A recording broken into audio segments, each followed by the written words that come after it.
2300 mile বিস্তৃত ভয়াবহ শীতকালীন ঝড়ের কবলে পড়তে যাচ্ছে আমেরিকা। আসন্ন এই ঝড়ে দেশটির অন্তত 24 কোটি মানুষ ঝুঁকিতে রয়েছে বলে সতর্ক করেছে ন্যাশনাল ওয়েদার সার্ভিস।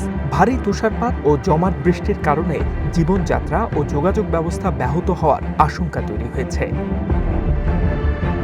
একই সাথে আমেরিকার দক্ষিণ পশ্চিম থেকে উত্তর পূর্বাঞ্চল পর্যন্ত বিস্তৃত এই ঝড়ের প্রভাবে বিদ্যুৎহীন হয়ে পড়তে পারে দেশটির কয়েক হাজার পরিবার।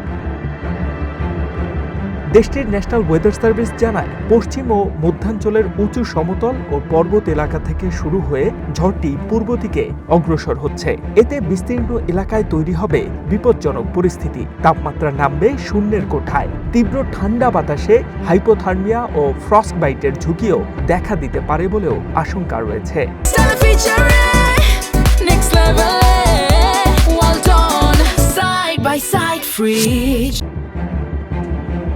এদিকে ঝড় মোকাবেলায় Arkansas, Georgia, Texas, North Carolina ও সাউথ ক্যারোলাইনা সহ অন্তত 16টি স্টেটে জরুরি অবস্থা ঘোষণা করা হয়েছে। তাই প্রস্তুত রাখা হয়েছে ন্যাশনাল গার্ড সহ জরুরি সেবাদানকারী সংস্থাগুলোকে। যাত্রীদের বিনা ফিতে ফ্লাইট পরিবর্তনের সুযোগ দিচ্ছে বহু বিমান সংস্থা। ফ্লাইট ট্র্যাকিং সংস্থা ফ্লাইট অ্যাওয়ার্ডের তথ্য অনুযায়ী রবিবার পর্যন্ত আমেরিকায় আসা যাওয়া করা 10,000 ফ্লাইট ইতোমধ্যেই ব্যাহত হয়েছে।